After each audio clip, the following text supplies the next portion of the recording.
Quanto mais passa o tempo, quanto mais a gente vai vivendo várias situações diferentes,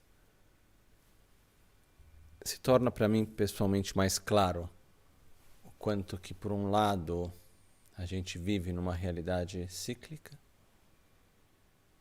na qual as situações se repetem e é como se a gente estivesse dando volta sempre no mesmo lugar. E a gente, cada vez que passa, a gente olha para o lugar e acredita que aquilo que a gente está experimentando é o lugar. E na verdade a gente volta e vai, e tem coisas que são diferentes e tem aspectos que a gente olha e estão sempre iguais. A gente acha que talvez são lugares diferentes que a gente está indo de uma maneira e outra. Porém, é muito claro que ao mesmo tempo que essa realidade ela é cíclica, porque as situações elas começam, elas terminam, elas se repetem de várias maneiras na nossa vida, cada um de nós vive a realidade, tem uma experiência, tem a própria vida, a própria existência, fortemente condicionada pela própria realidade interior.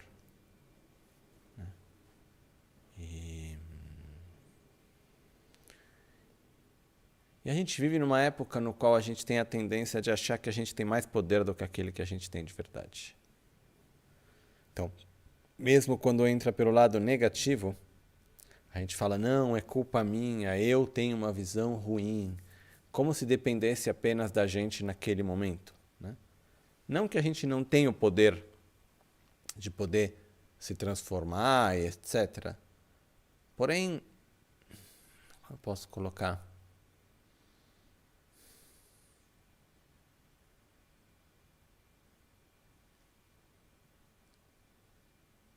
Nós somos muito mais influenciáveis e, ao mesmo tempo, nós temos muito menos liberdade daquela que eu acredito que a maioria de nós acredita ter. E do ponto de vista também do ponto de quanto que nós somos influenciáveis. Então,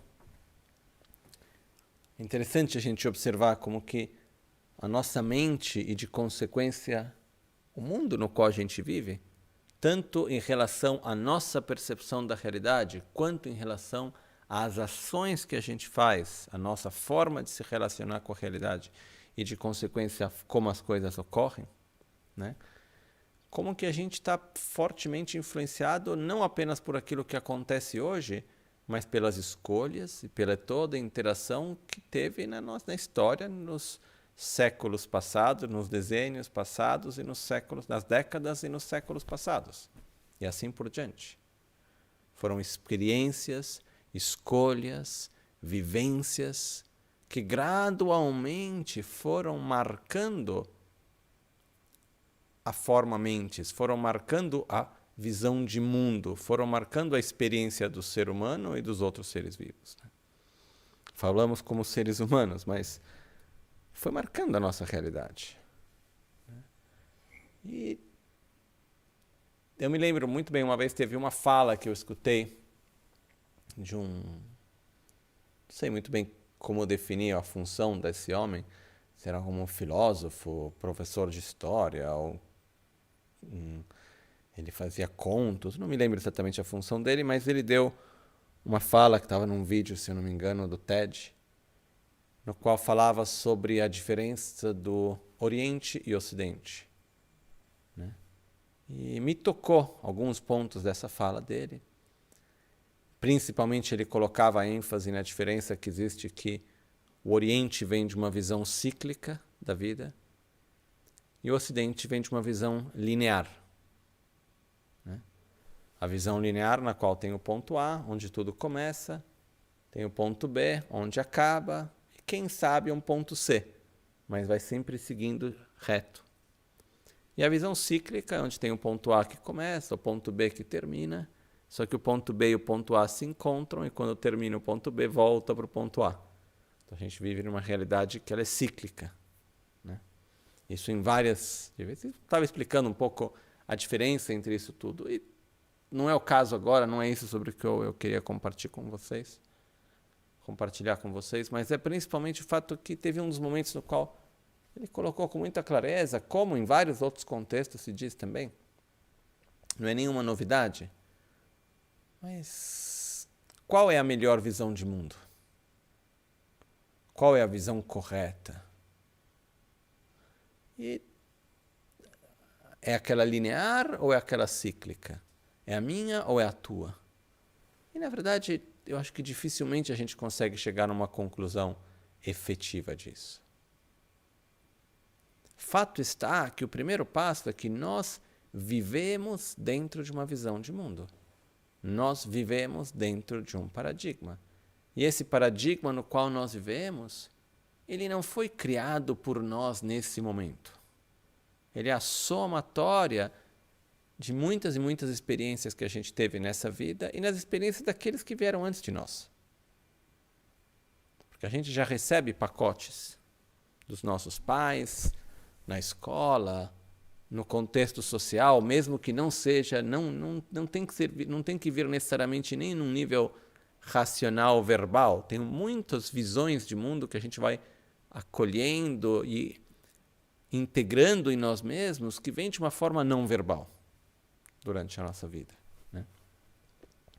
E como eu já disse em várias outras ocasiões, uma das maiores dificuldades que eu encontro no budismo é que o que Buda nos trouxe, entre outras coisas, é mudar a nossa visão de mundo.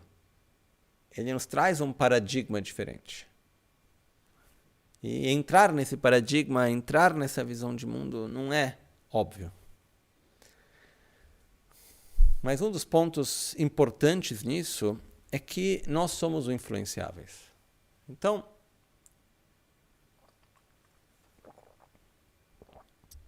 tudo aquilo que a gente vê, escuta, os lugares que a gente vai, tudo isso tem uma influência sobre nós.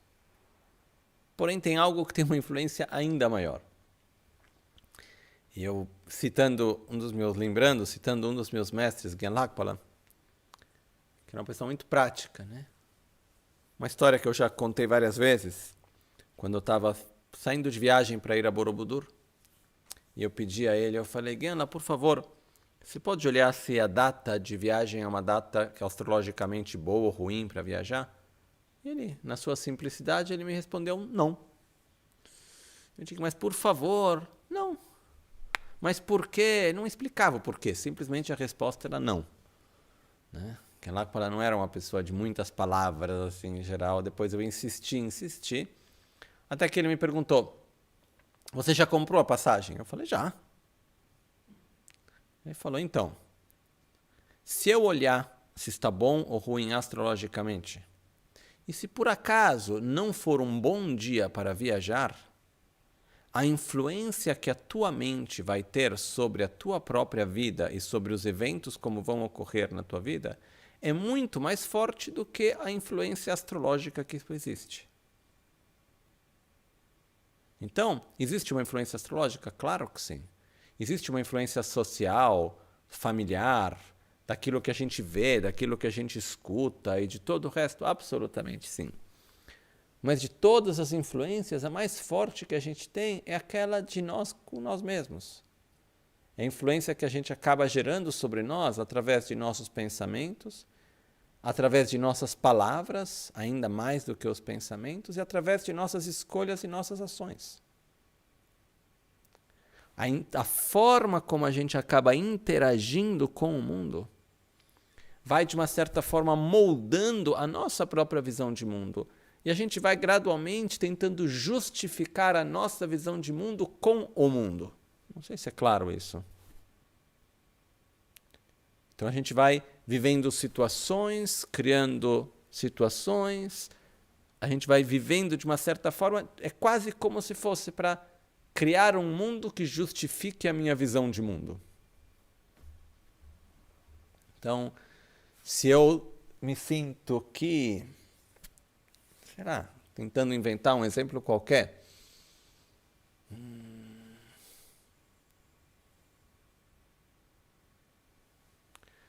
Se eu vou me sentir que eu sou só, eu vou criar situações para eu estar só, para poder justificar que eu sou uma pessoa só.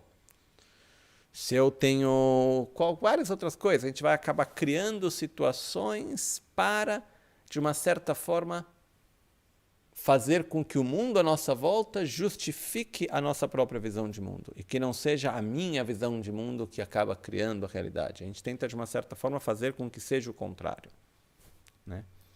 Isso, claro que não ocorre de uma forma conceitual, mas de tudo aquilo que a gente faz, e existem muitas experiências, tudo aquilo que a gente escuta tem uma influência sobre nós, tudo aquilo que a gente vê tem uma influência sobre nós, os lugares que a gente vai, as pessoas que a gente encontra. E a gente deve tomar cuidado, porque nós somos influenciáveis. Eu me lembro, o Rinpoche tinha um hábito de sempre colocar em tudo quanto é lugar imagens sagradas. Dificilmente em qualquer lugar que fosse, na casa dele, não importa onde fosse, nunca ter uma parede branca parecia ser quase um sacrilégio, uma coisa, era impossível ter uma parede branca. Sempre com imagens sagradas em tudo quanto é lugar, né? E algumas vezes, isso eu me lembro anos atrás no Nepal, tinha um outro lama que ele preferia uma coisa um pouco mais zen, assim por dizer, e ele meio chegou um pouco a reclamar, nossa, mas você tem tudo quanto é lugar, você não pode deitar, colocar os pés para nenhum lado, porque em tudo quanto é lago tem imagens sagradas, e esse outro. E uma vez conversando com o Rinpoche, ele explicou, ele disse, tudo aquilo que aparece à nossa visão deixa uma marca na nossa mente. Tudo aquilo que a gente escuta nos marca. Tudo aquilo que a gente experimenta.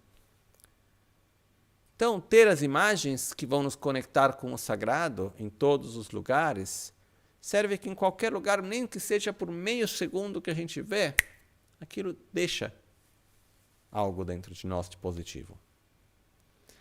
E a gente vai dessa forma gradualmente sempre nos influenciando. Por isso que a visão de mundo que a gente tem, que é a base da nossa experiência também, por um lado ela é criada por um conjunto de experiências que vem tanto desta vida quanto das nossas gerações antepassadas, ou seja, a nossa visão de mundo não foi criada por nós quando a gente nasceu. A gente já recebe um pacote. Depois, como a gente vai desenvolver esse pacote é outra coisa da nossa vida. Mas a gente já vem com conceitos pré-feitos, né, como se diz, moldados que estão aí, a gente tem que desenvolver eles de uma forma melhor. Porém, diante disso, é muito importante a gente poder tomar cuidado com quais são as influências que a gente vai ter e receber no nosso dia a dia. E nos tempos de hoje, eu olho assim em volta e eu fico um pouco preocupado, sinceramente falando. Porque a gente tem instrumentos extremamente potentes. E como qualquer instrumento, ele pode ser usado de uma maneira ou de outra. O que faz ele um instrumento bom ou ruim não é o instrumento em si, mas a forma como a gente usa ele, né? E o ponto para mim não é nem se uma imagem é boa ou se ela é ruim, se é correto ou não dizer uma coisa, se é bom karma ou mau karma, não estamos entrando nisso. O ponto é, eu sou influenciável, de que maneira que eu quero me deixar influenciar, para que tipo de visão de mundo eu quero construir dentro de mim mesmo. Se é uma visão de satisfação, se é uma visão de insatisfação, se ela é baseada na gratidão, se ela é baseada na crítica. Quanto mais eu criticar, mais eu vou criticar. Quanto mais eu agradecer, mais eu vou agradecer. Isso é um pequeno exemplo disso, né? E o que eu estava dizendo antes é que nesse mundo no qual a gente vive, diferentemente de antes, a gente tem acesso a muita informação com muita rapidez e facilidade. E muitas vezes sem ter filtros que passam antes, né? Então, até relativamente bem pouco tempo atrás, estou falando de décadas, as informações antes de chegarem na gente, elas eram filtradas, ou eram filtradas pelo jornalismo, ou eram filtradas pela igreja, ou eram filtradas pelos nossos pais ou amigos, mas existia um processo no qual a quantidade de informação que chegava a gente era muito menor. E hoje em dia a gente tem uma quantidade muito grande de informação que chega a nós. E de toda essa informação que a gente recebe, uma das coisas que eu estava observando é que existem algumas formas de comunicar, existem alguns tipos de informação que a gente recebe. O mais comum é que muitas vezes, isso a gente pode olhar um pouco antes, vamos fazer um exemplo no pequeno para poder ver o grande. Quando a gente está num grupo de pessoas falando. Existem pessoas que quando falam com as outras, elas na verdade estão falando para elas mesmas. Elas não estão buscando que o outro desenvolva um certo conhecimento. Não estão buscando transmitir algo para o outro, ajudar o outro de alguma maneira. Mas sim, como eu posso dizer, satisfazer ou assim mesmo...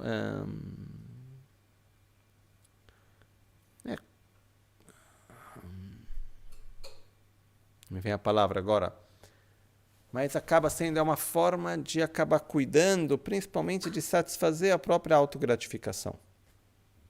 Em outras palavras, muitas vezes fala-se não para o outro, para que o outro escute, mas para poder falar, para se escutar a si mesmo. E quando isso ocorre, na verdade, não se tem o espaço de ver a outra pessoa, mas se tem apenas a necessidade de estar falando, de estar dizendo, de estar comunicando, em vez de poder ver qual é a necessidade do outro e, diante disso, escolher dizer ou não dizer, levar ou não dizer, onde a importância é o outro que está do outro lado. Então, quando a gente fala sobre a comunicação, existem essas três formas, principalmente, eu diria. Podemos colocar uma quarta, talvez. Uma é na qual eu vou dizer algo não porque eu quero comunicar ao outro, mas principalmente porque eu quero minha própria autogratificação de poder estar falando.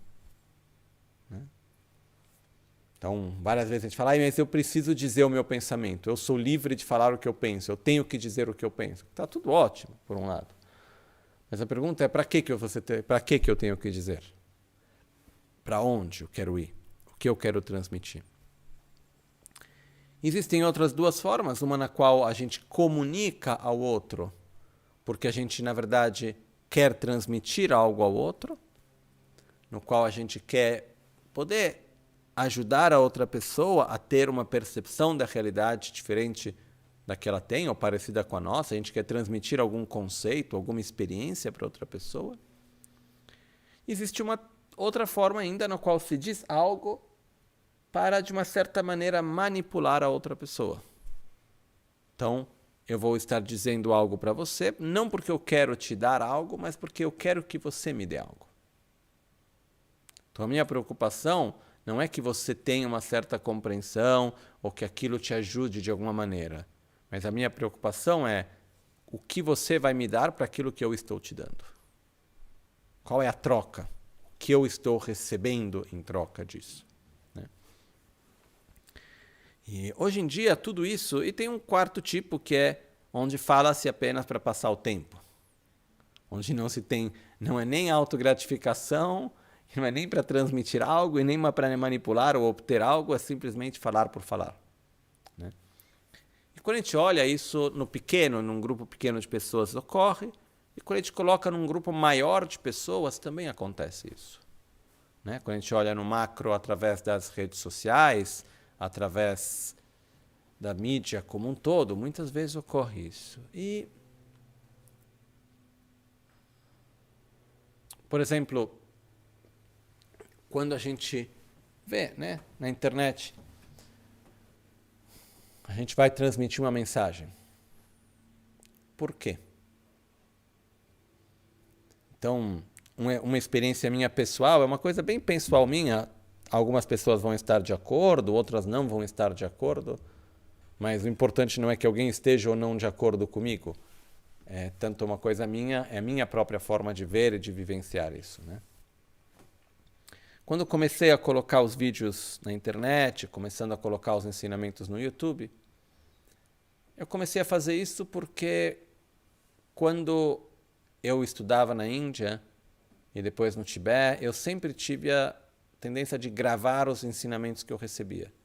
E para mim sempre foi de grande benefício, porque eu gravava, eu recebia o ensinamento, depois eu voltava para casa, eu reescutava 2, 3 vezes, parava, anotava, e assim gradualmente aquilo me ajudava muito, né? Eu sempre pensei, imagina que maravilhoso seria se a gente tivesse os vídeos de Lama Tsongkhapa ou de outros grandes mestres que a gente lê os livros e tudo, se a gente pudesse ter, né, o som da palavra dele, da voz e tudo, mas seria maravilhoso. Então, quando eu comecei a compartilhar um pouco mais, a ensinar, eu pensei, nem todos podem estar presentes ao mesmo tempo, vamos tentar abrir. E assim a gente está aqui compartilhando de coração, abrir a oportunidade para quem estiver aí. E depois de um tempo, no YouTube começou a aparecer a possibilidade que existe de colocar propaganda, né? E de uma certa forma, colocando a propaganda, isso acaba gerando um pequeno recurso econômico, muito pequeno. Mas algo acontece. E tendo um número maior de visualizações, a princípio você pode ganhar mais dinheiro, etc, etc. E o que eu comecei a observar é que sim, por um lado, manter tudo isso tem um custo. Então estaria correto poder ter um recurso que entra diante de um serviço que se oferece para poder ajudar a manter tudo isso. Tá certo, né? Aqui em Albaniano, para fazer o streaming, só o custo fixo mensal de internet, que a gente está no meio do campo, é absurdamente alto, mas não vou entrar nisso agora, não é esse o ponto. O ponto é que quando eu comecei a observar qual é a atitude que acontece, muda a base da motivação, muda a base da forma de relacionar.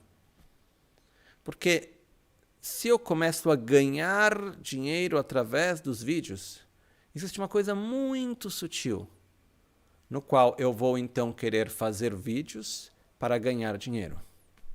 Não sei se é claro isso.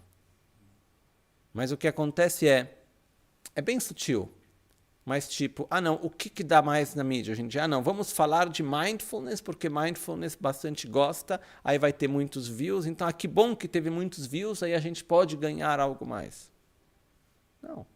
E o que eu percebi é que quando se faz vídeo assim, a intenção daquilo que é colocado não é para dar algo para o outro. Também existe dentro disso, porque muitas vezes existem as zonas cinzas, não é preto ou branco, existem as zonas no meio. Mas existe um lado no qual eu estou te dando algo para que você me dê algo. Porque quando você ver o vídeo, você está me dando algo, que eu estou tendo uma troca material. Né? E eu, pessoalmente, nunca quis entrar neste processo, tanto para mim quanto para as outras pessoas que estão ajudando no centro e tudo. Isso é uma das razões principais pela qual eu sempre optei por não colocar propaganda nos ensinamentos. Não é nem pela questão, não é por uma questão de princípio, que é errado a propaganda, ou por uma questão econômica. É para manter puro a forma de se relacionar, que eu estou aqui para oferecer o melhor que eu posso. E existem certos equilíbrios bem sutis, que quando a gente quebra esses equilíbrios, depois não é tão fácil assim de recriar eles. Né? Então, existe uma forma na qual a gente está para oferecer. Existem outras coisas também que acabam acontecendo se a gente olha no pequeno. Quando nas mídias sociais alguém vai lá e coloca uma imagem, coloca um texto, um post, do que quer que seja. Por que se faz isso? É porque eu quero ter muitos likes? É porque eu quero que as pessoas digam, nossa, como eu sou legal, como eu sou bom, olha quantas pessoas viram?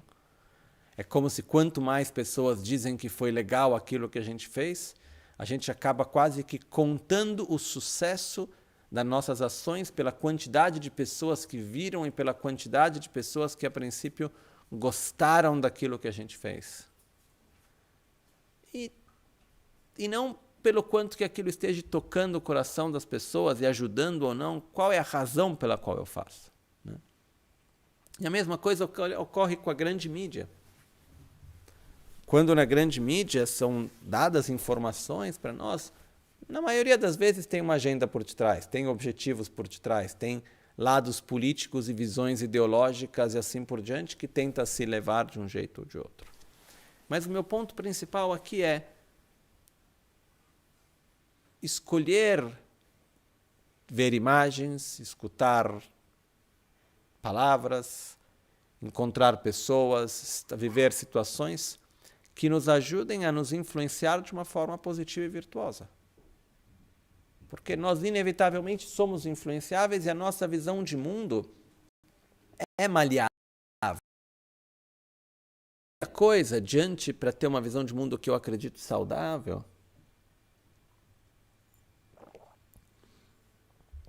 é que dentro da nossa visão de mundo nós tenhamos muita clareza que é a nossa visão de mundo. Que não é apenas o mundo, não é a realidade, é a minha percepção da realidade. Através da minha experiência, através da minha vivência, através do meu conhecimento, através de tudo aquilo que eu sou e que eu vivi até hoje, eu tenho essa experiência. Porém, é a minha experiência da realidade, não é a realidade.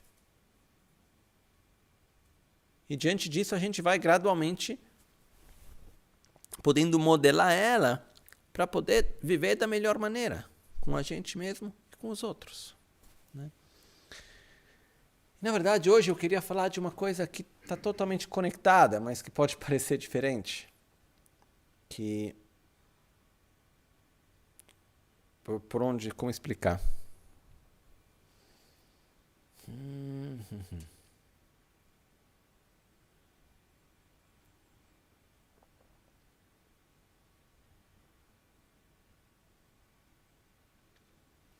Nós, seres humanos, como um todo, a gente muitas vezes tem a necessidade de encontrar significado naquilo que a gente faz e na vida.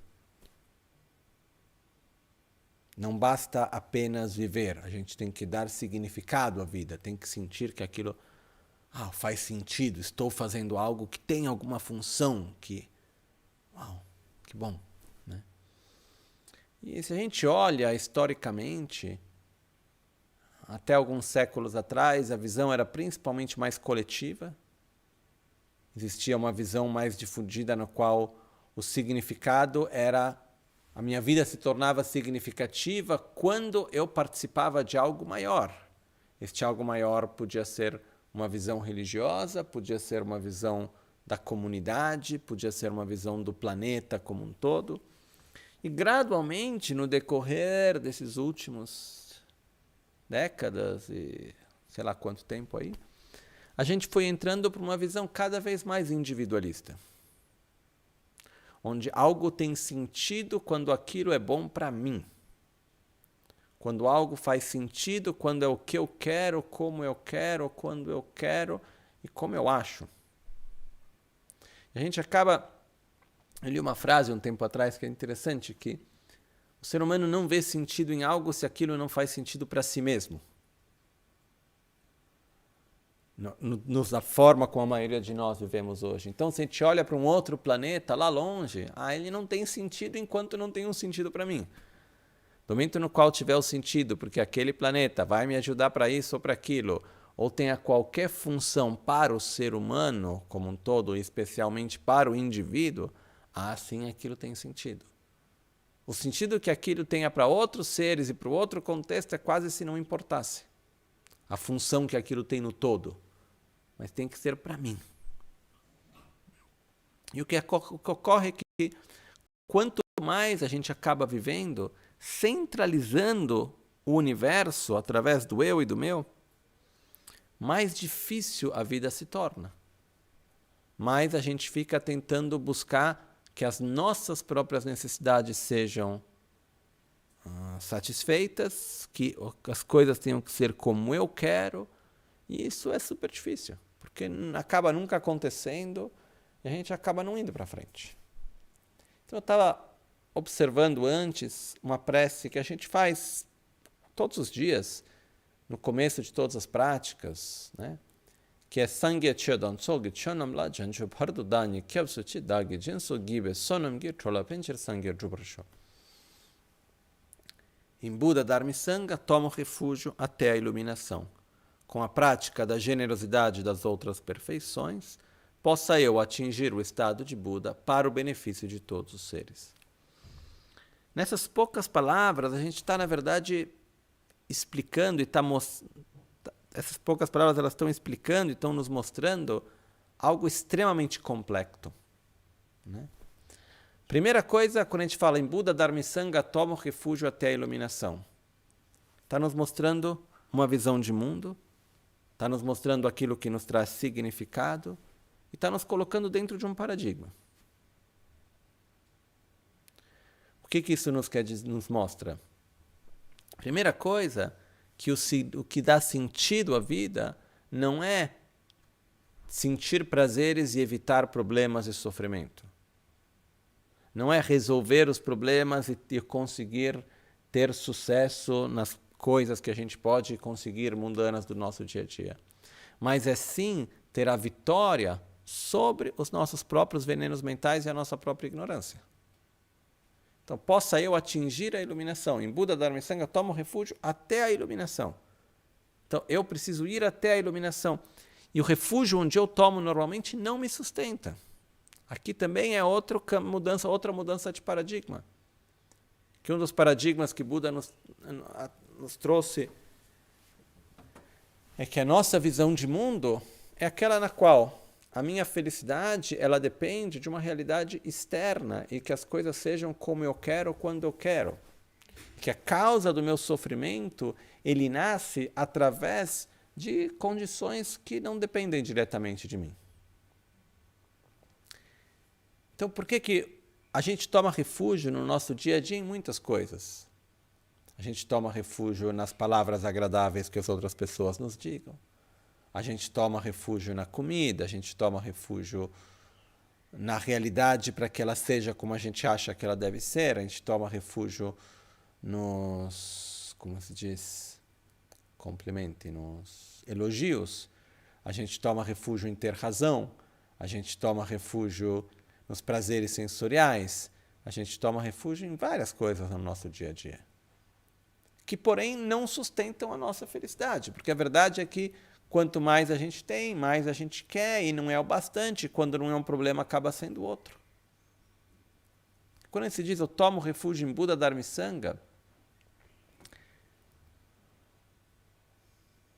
quer dizer, eu desejo profundamente sair desse ciclo interno, que é o ciclo dos meus próprios venenos mentais e das minhas ações, ou seja, o meu karma, que existe tanto no nível individual quanto no nível coletivo. Porque no nível coletivo, a gente olha e a gente reclama dos políticos, a gente reclama do sistema, a gente reclama de um monte de coisa.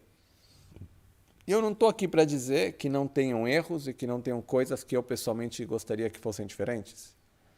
Se eu tivesse que descrever as coisas que eu não gosto, que não estou de acordo, e as coisas como eu gostaria que elas fossem, eu posso fazer uma longa lista.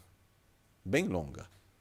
Porque eu não sou uma pessoa que pensa muito, mas quando eu paro para pensar, eu consigo pensar.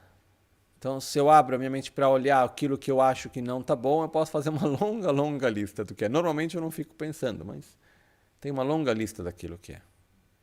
Né? Porém,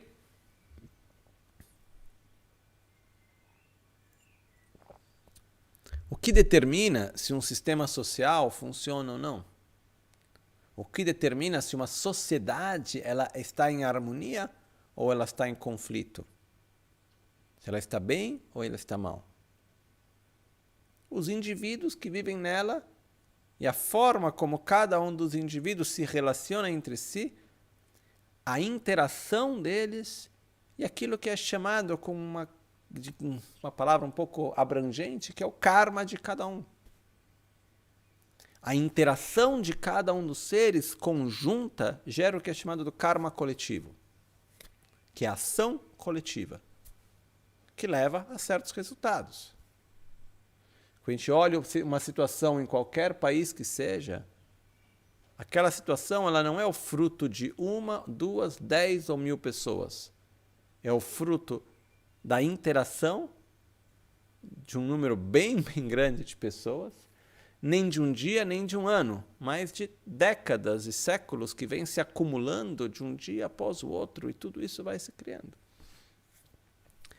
E, na verdade, é como se a gente olha no micro para entender o macro. Num pequeno grupo de pessoas, de 5 pessoas. O que é fundamental para que essas 5 pessoas possam estar bem e lidar bem com as dificuldades da vida e com as várias situações que vão aparecendo na vida, é que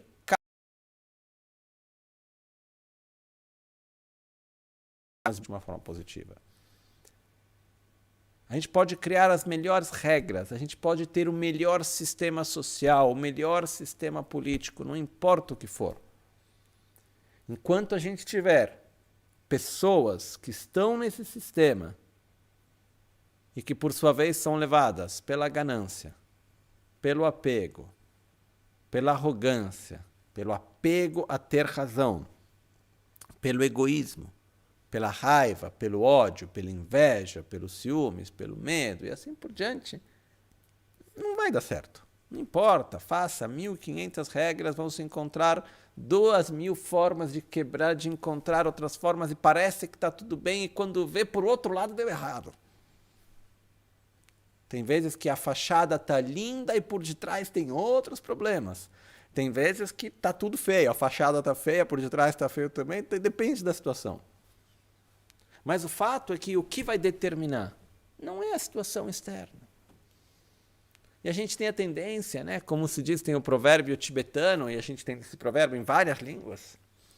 O tibetano ele tem um passinho a mais que diz: o jardim do vizinho é sempre mais verde e o próprio filho tem sempre razão. Né? E, de uma certa forma, a gente tem a tendência de olhar para o lado e falar: olha lá como está melhor. Olha aqui como é pior, isso, outro, dentro de uma expectativa que a vida vai ser ótima e perfeita se essa situação e aquela estiverem bem. Claro que tem várias situações que nos influenciam e seria melhor se elas fossem diferentes, eu não estou tirando o peso e o valor de nada.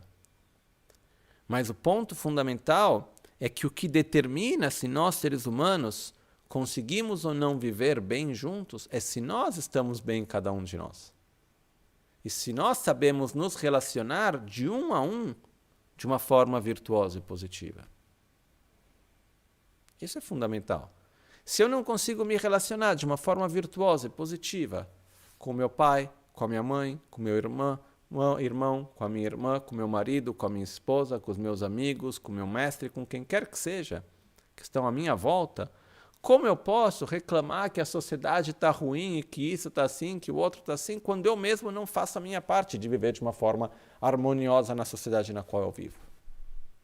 No meu pequeno. Então, quando a gente toma o refúgio em Buda Dharmasanga, em Buda Dharmasanga toma o refúgio até a iluminação, quer dizer, o meu objetivo vai mais além disso. Eu reconheço que a causa fundamental do meu sofrimento é aquilo que é chamado sofrimento que tudo permeia, que é o corpo e a mente poluídos pelos venenos mentais e pelo karma.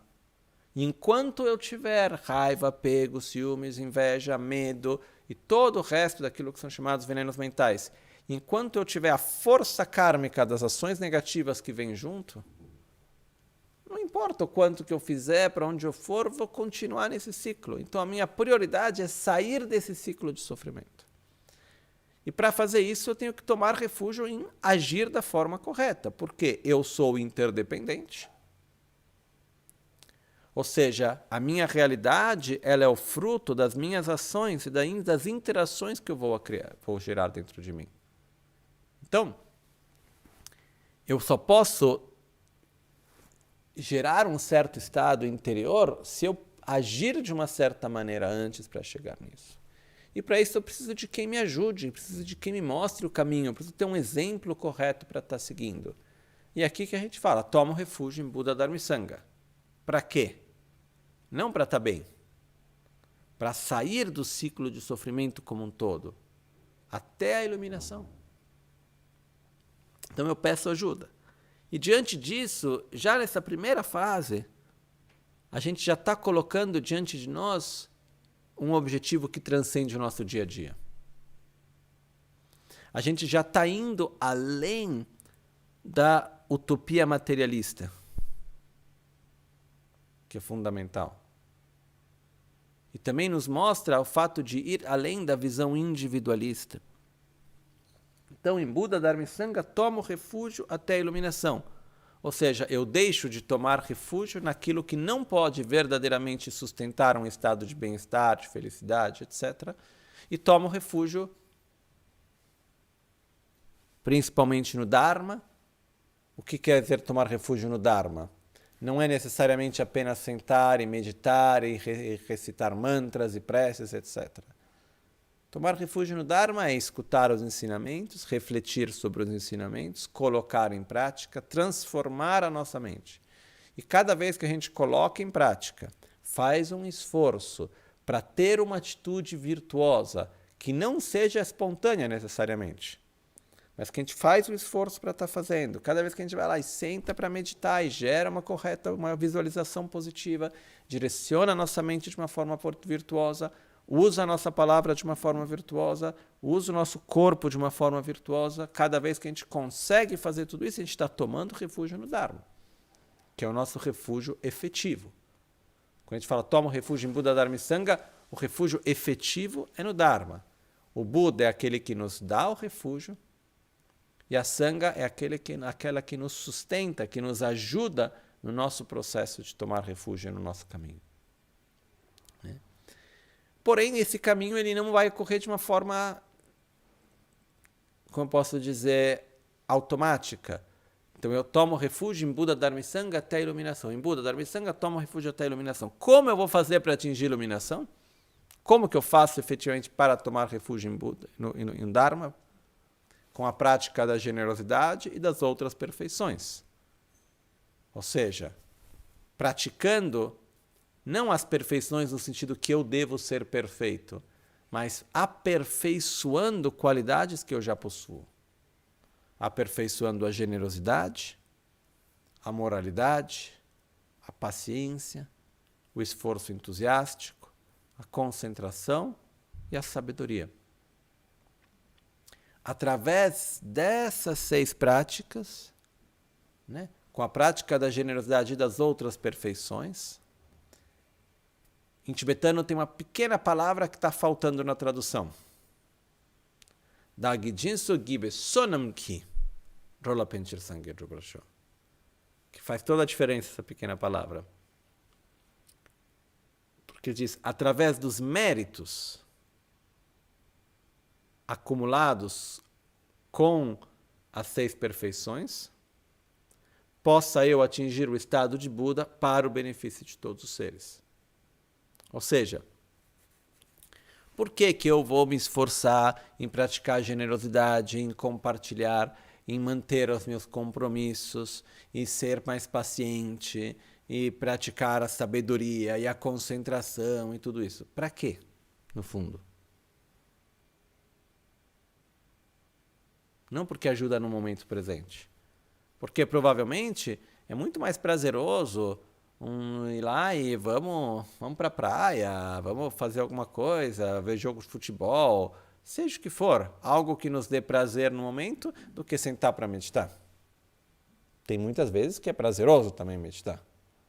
Ou do que, muitas vezes é muito mais fácil simplesmente deixar a nossa reação natural e espontânea do que redirecionar a nossa atitude. Mas por que a gente faz isso? Porque existe um objetivo maior, algo que transcende o eu e o meu, que transcende esse momento, que é o benefício de todos. Então a gente parte de um outro aspecto desse paradigma fundamental, que o bem comum de todos, ele é prioritário diante do bem individual de cada um, do eu e do meu.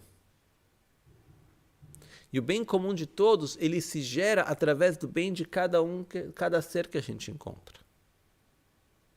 Então, eu me relaciono com todos através de cada um. Porém, o bem comum é mais importante do que apenas o meu próprio bem individual.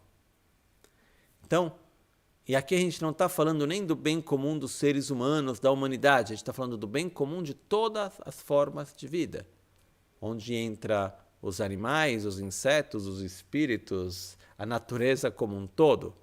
E nós, como seres humanos, simplesmente somos parte desse todo, e não algo que está totalmente além e acima do todo. Isso é super importante, porque muitas vezes a gente tem essa tendência, não? De ver que, como nós, seres humanos, a gente não faz parte da natureza, mas nós usufruímos da natureza. A gente está aqui para poder usar a natureza e direcionar para as nossas necessidades e para aquilo que a gente quer. Quando que, na verdade, nós fazemos parte. E se o todo não está bem, dificilmente nós vamos poder estar bem também. Então, através da prática da generosidade das outras perfeições, possa eu atingir o estado de Buda para o benefício de todos os seres. O estado de Buda não vai ser atingido de um dia para o outro, e muito menos sem esforço, sem dedicação. Então, como que eu posso fazer para atingir esse estado de Buda? Que eu posso atingir? É outro ponto importante do paradigma. Eu posso atingir o estado de Buda. Ou seja, eu posso desenvolver minhas qualidades ao seu máximo potencial, e eu posso eliminar cada parte dos meus venenos mentais. Que as duas coisas vão juntas. É como a luz que entra onde tem escuridão. Como que eu faço para eliminar a escuridão? Trazendo luz. Então, no que entra luz, a escuridão sai.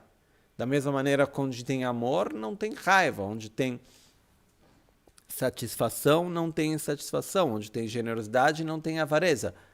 Naturalmente, no que vai entrando, as nossas qualidades vão se desenvolvendo, naturalmente os venenos mentais vão se diluindo e gradualmente se eliminando. Então, isso se torna um objetivo ainda maior. Eu não estou aqui simplesmente porque eu quero passar bem e eu quero satisfazer os meus próprios prazeres. A gente não está aqui para seguir o nosso caminho espiritual como uma forma para poder estar gratificando o eu e o meu. Não é esse o objetivo. Porque a autogratificação é uma coisa que a gente está aí o tempo inteiro atrás disso e não funciona. Mas é claro que acontece muitas vezes da gente usar métodos espirituais para objetivos mundanos de autogratificação. E é super perigoso. Por isso que sempre, por exemplo, no Tibete, se deu muita importância para proteger, de uma certa forma, os praticantes espirituais das próprias fraquezas. Então, tudo aquilo que são, por exemplo, realizações mundanas, sempre foi dado uma grande importância de não mostrar elas e de não poder dar importância a elas. Porque se eu desenvolvo características como a clarividência, como sabe, ter a capacidade de direcionar e utilizar bem a energia, poder de cura e várias outras coisas que existem desse tipo, o que acaba acontecendo é que existe um perigo enorme de eu cair numa coisa de poder, numa coisa de ser, como eu posso colocar, superior, e de querer utilizar isso como um meio para a minha própria autogratificação.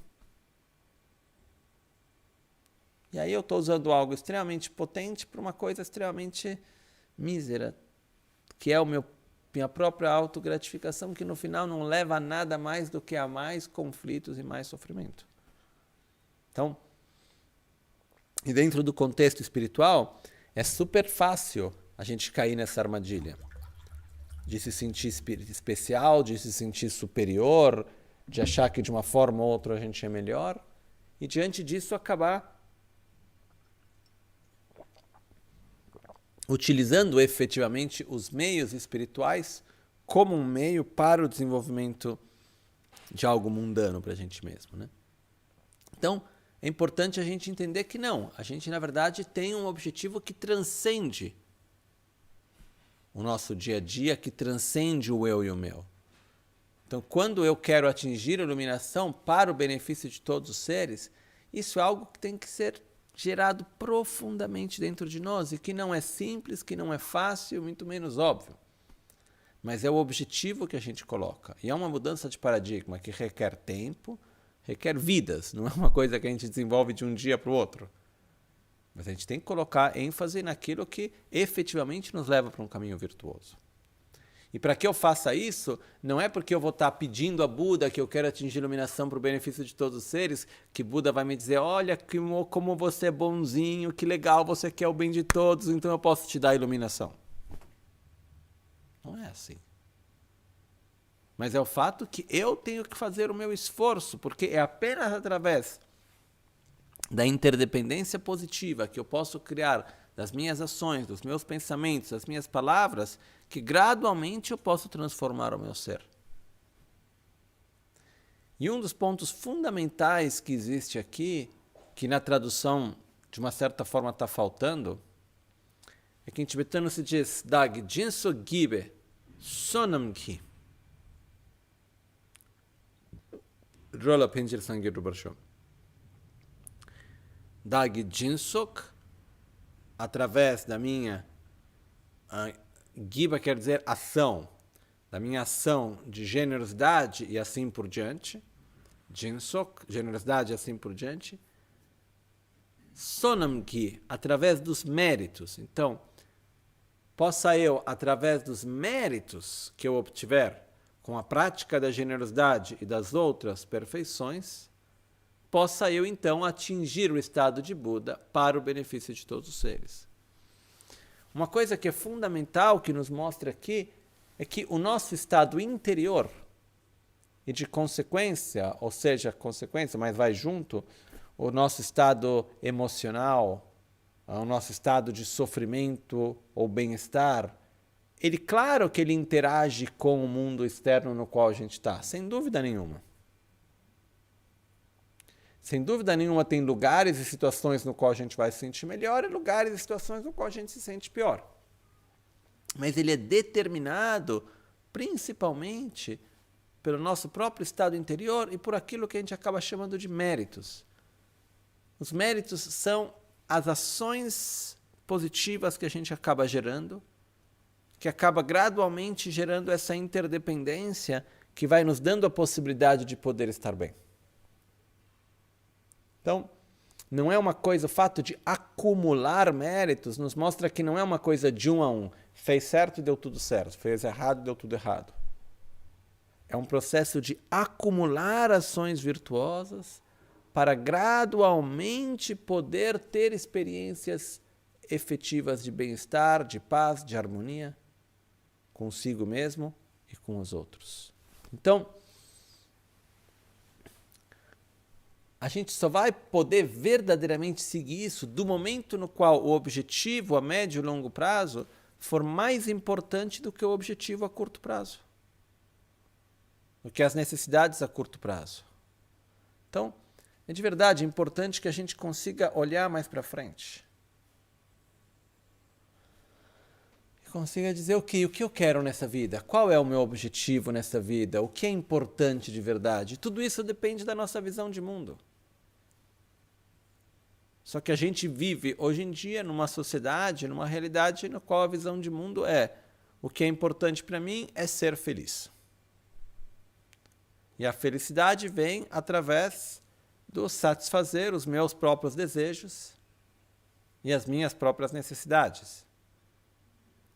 E não o importante é poder participar e ajudar para com que o todo possa estar bem. O importante não é a felicidade e o bem-estar dos outros. O importante é que eu esteja bem. Então, diante disso, não importa o que a gente acaba fazendo, porque quando o nosso paradigma é baseado na autogratificação, quais vão ser os meios e instrumentos para obter a autogratificação acaba não importando mais. Eu posso passar por cima de princípios, de valores, de comportamentos virtuosos, me colocando o importante é que eu consiga aquilo que eu quero. E Só que não funciona. Só que no final das contas acaba gerando 1000 outros conflitos. Então,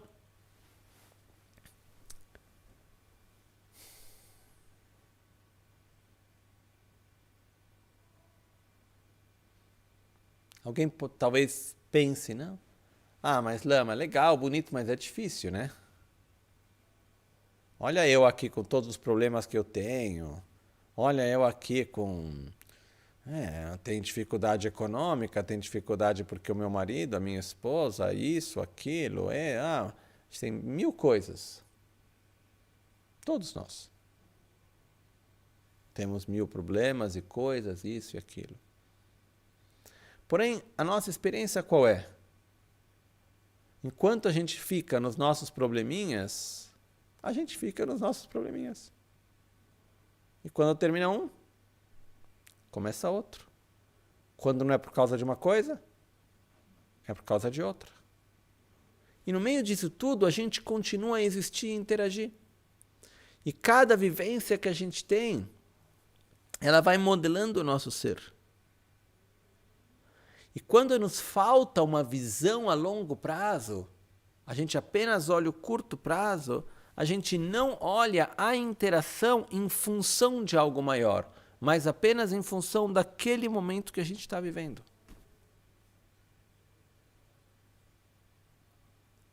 Quando na realidade, quando eu consigo ter uma visão mais ampla, eu falo, tá bom, fazer isso nesse momento mais difícil, porém vai me ajudar para poder aprender algo, para poder lidar de uma forma melhor, para ser mais paciente, para ter mais carinho e compaixão.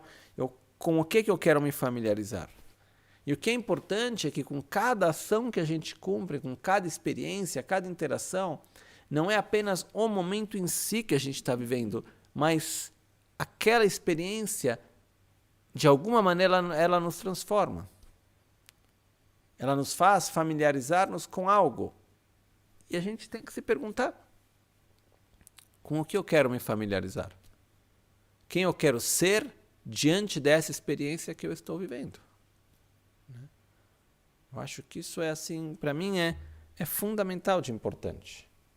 Porque senão, a gente vai tendo, hoje é uma coisa, amanhã é outra, aí passou. Isso assim, são os momentos, né?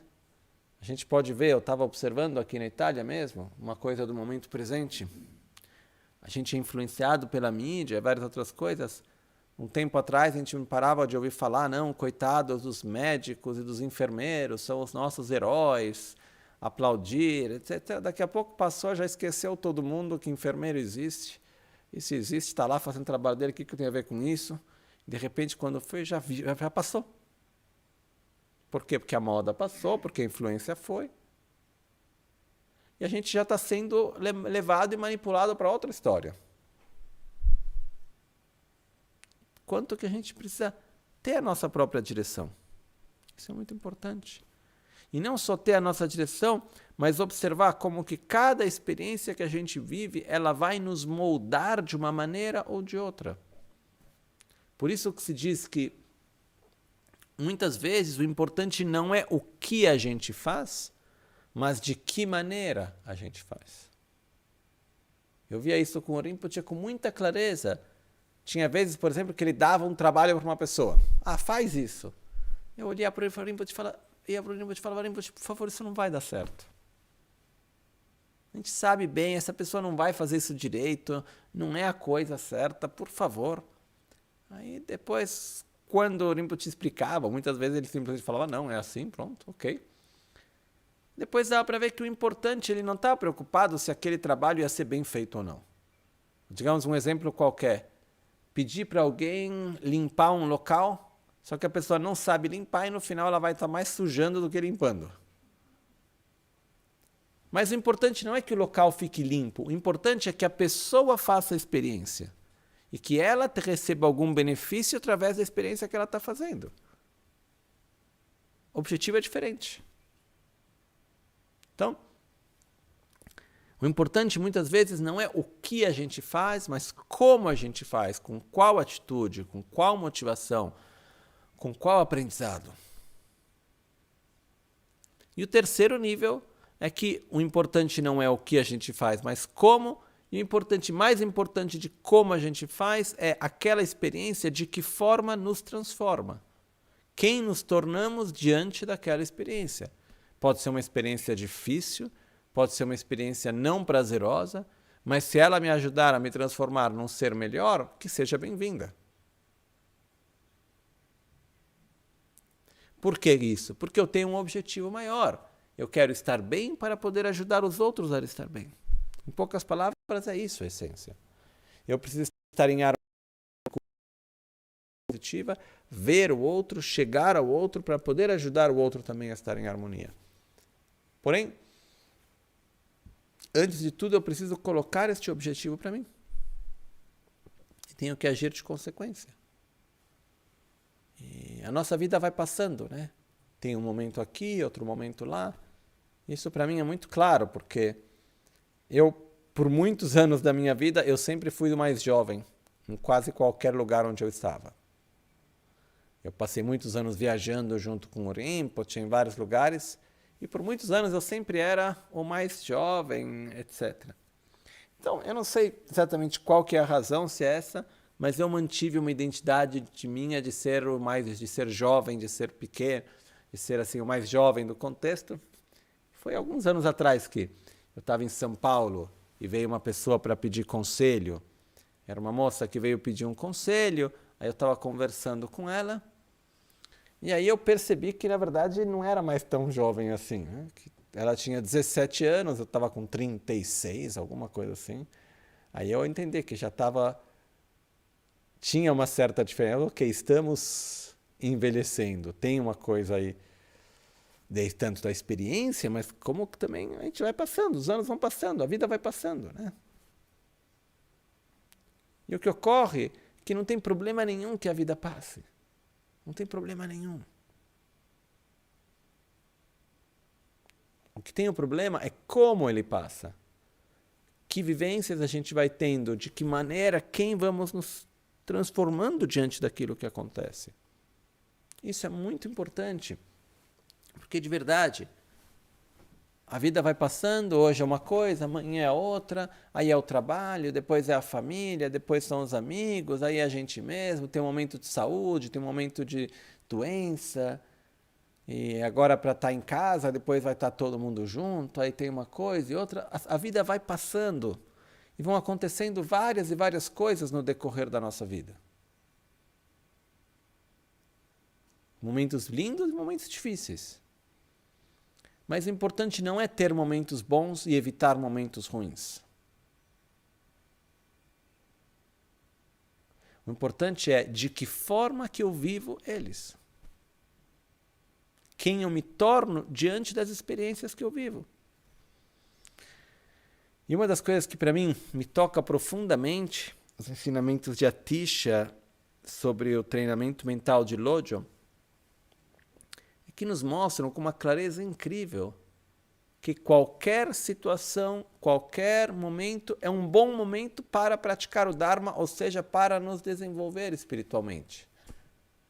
Em outras palavras, não importa o que aconteça, se a gente souber viver aquele momento de uma forma virtuosa, se torna uma experiência virtuosa. Não estou dizendo que tudo aquilo que aconteça seja bom. Mas nós podemos viver através de uma forma virtuosa. Isso é possível. Requer esforço, requer sempre dar uma certa direção para a mente, escutar os ensinamentos, colocar eles em prática. Tem muita coisa que vem junto aí. Mas na base, o que eu queria trazer hoje é essa importância da gente sempre voltar. E não apontar o dedo para as situações, mas sim para como eu estou vivendo a situação. Porque nós não temos controle sobre o mundo que está à nossa volta. Eu, pelo menos, não tenho. A gente não tem a capacidade de fazer assim e muda tudo. A gente não consegue mudar nem a pessoa que está do nosso lado. Não sei se algum de vocês já tentou.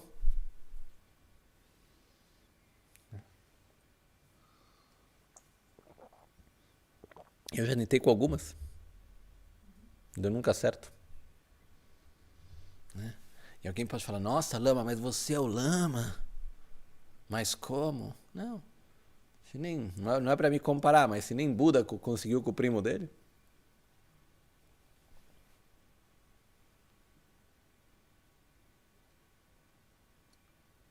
A única coisa que a gente pode é interagir.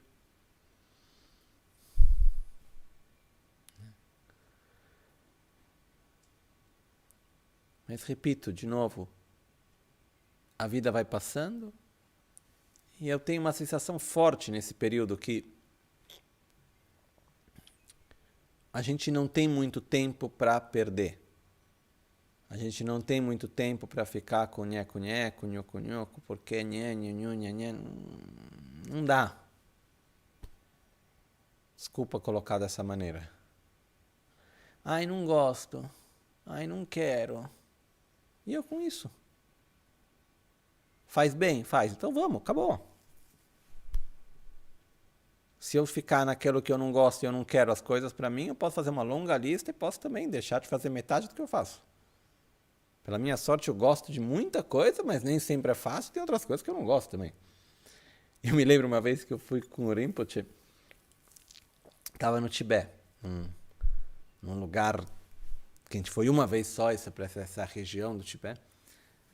E num lugar lindo, na montanha, e de repente, de passagem assim, o Rinpoche me disse, olha, quando depois daqui da viagem, você vai, quando for para o Nepal, você aprenda a fazer o Mo. Né? E o Mo é um sistema de adivinhação com dado. E assim, o Rinpoche, de vez em quando ele dizia umas coisas assim, num momento que aparentemente não tinha nada a ver. A gente estava caminhando no meio de uma montanha, assim, ele falou, então, quando você for para o Nepal, aprenda a fazer o Mo. Aí eu falei, Rinpoche, eu não gosto do Mo. Se eu tenho alguma dúvida, eu venho perguntar para você. E se eu não tenho você para perguntar, eu vou usar minha razão e minha intuição. Eu não gosto de jogar o dado, nunca fiz isso, não gosto. Aí o Rinpoche simplesmente me olhou e ele disse, desde quando você pode fazer só aquilo que você gosta?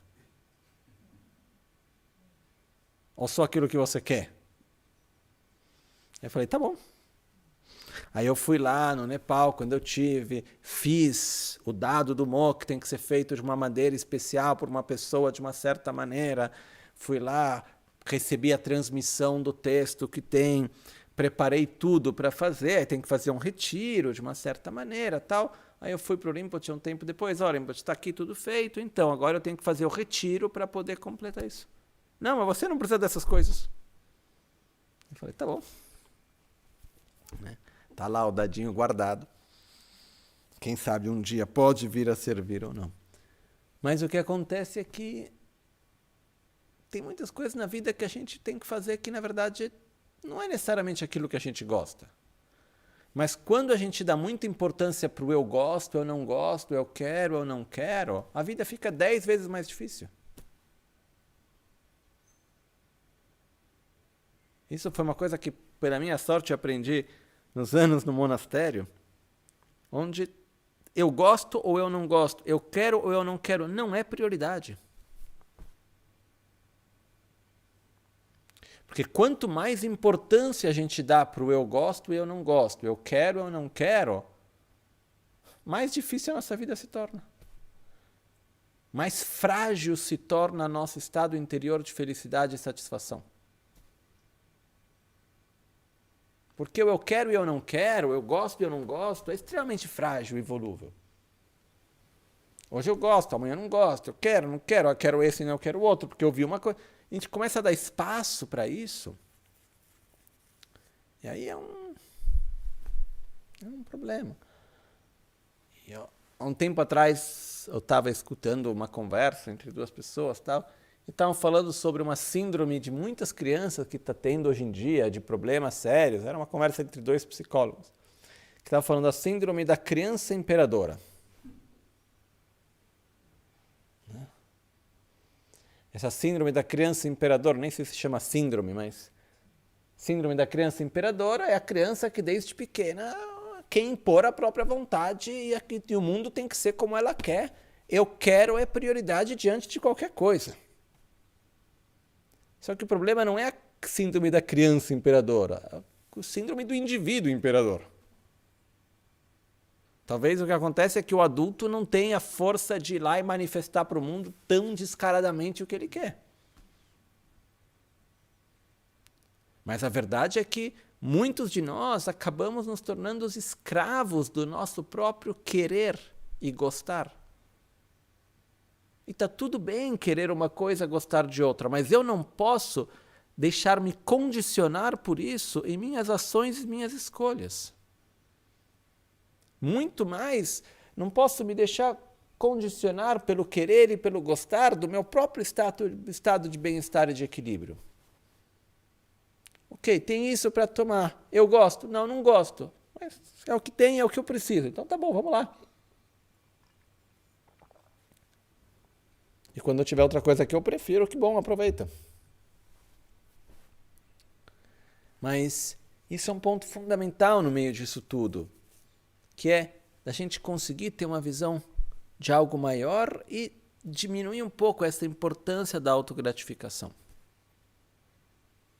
Porque, repito, quanto mais a gente ficar no eu quero, eu não quero, eu gosto, eu não gosto, eu acho e assim por diante, mais frágil se torna o nosso próprio estado de equilíbrio, de bem-estar e de harmonia. O nosso estado de paz, mais frágil se torna. Quanto mais a gente observa, o importante não é se eu gosto ou se eu não gosto, se eu quero ou se eu não quero. O importante é, me faz bem e é de benefício. Faz bem a mim e aos outros ou não? É de benefício a mim e aos outros ou não? Se faz bem, vamos lá, pronto. Ai, mas é difícil. Mas a vida é difícil, para de reclamar.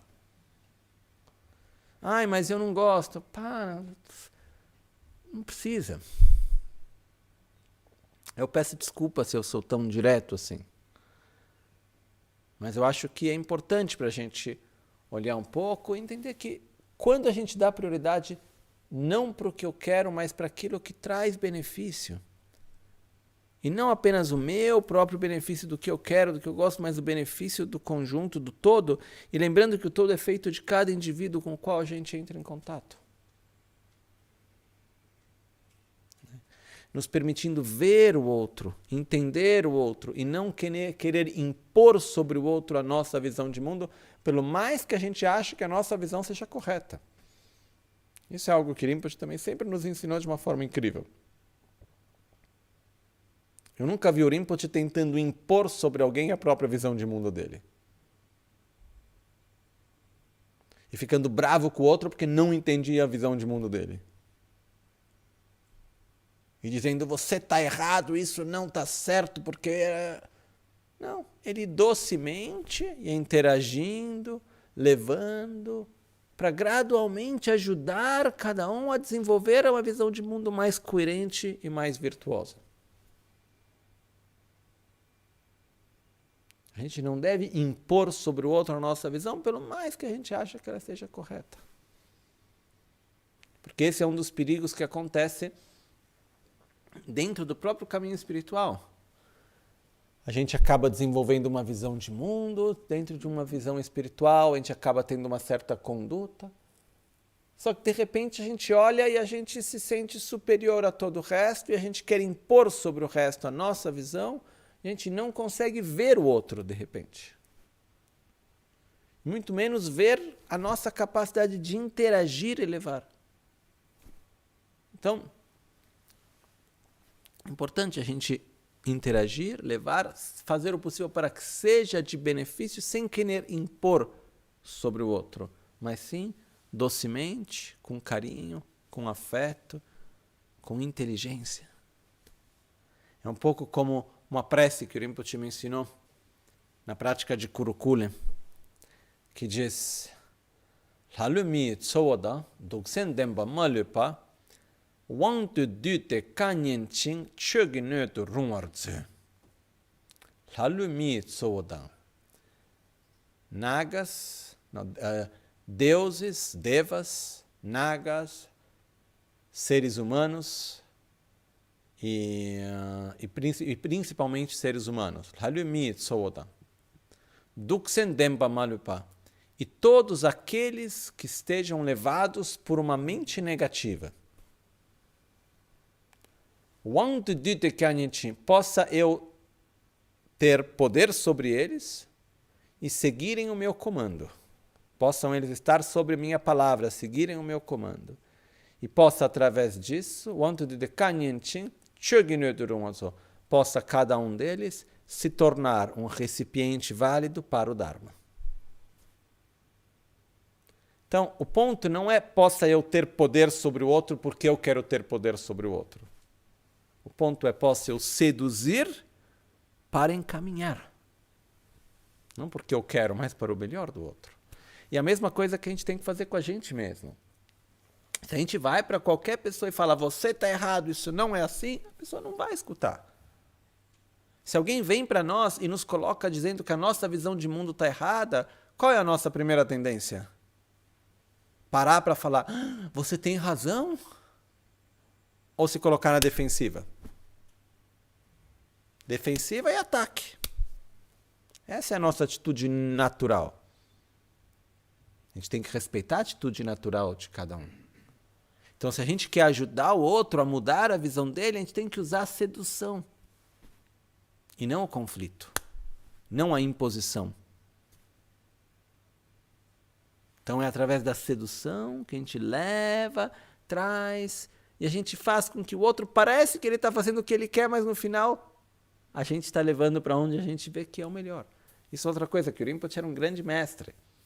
Ele fazia com que as pessoas à volta dele achassem que estavam fazendo o que elas queriam, mas na verdade elas estavam fazendo era o que ele queria. Que não era para ele. Era aquilo que era de maior benefício para elas e que muitas vezes elas não queriam fazer, mas de uma certa forma ele ia levando, encaminhando e guiando. Né?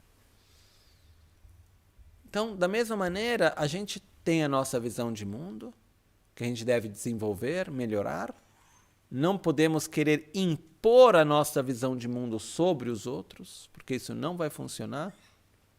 Mas sim, ser influenciados de uma forma virtuosa, entender com o que eu vou me influenciar, ou seja, o que eu vou escutar, o que eu vou ver, onde eu vou ir. E principalmente, lembramos, como a gente disse hoje no começo, quais são os meus pensamentos, as minhas palavras, as minhas interações que vão gradualmente modelar a minha própria visão de mundo.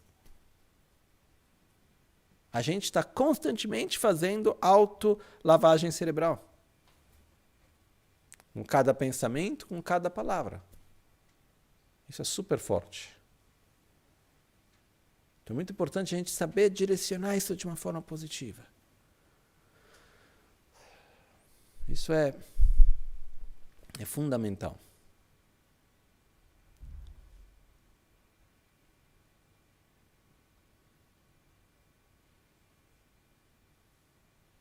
E a pergunta, sendo bem sincero, somos ou não somos egoístas? Em outras palavras, qual é a nossa prioridade? O eu e o meu e a nossa própria autogratificação? Ou o bem comum do outro? É o que a gente quer de verdade. Na prática, não numa visão idealizada do que a gente quer. No nosso dia a dia, na nossa visão real. Quando a gente está lá, diante das várias situações do dia a dia, o que é a prioridade que bate na nossa frente? Para a grande maioria de nós? É o eu e o meu, é a autogratificação. E o pior é quando a gente faz algo achando que é porque a gente quer o bem dos outros, mas na verdade é autogratificação. Que é outra coisa que acontece também. Pior ou melhor, não sei se é pior, mas é outra coisa que acontece. Mas aqui tem um ponto importante. Alguém pode me dizer, Léo, mas tá bom, lindo tudo, mas é muito difícil, não dá para fazer, tá muito longe, eu não vou conseguir nunca, porque o que eu sou mesmo é egoísta, deixa eu ser egoísta direito, sabe? Eu quero tomar refúgio na vida mundana, sim. Pelo menos é sincero, né?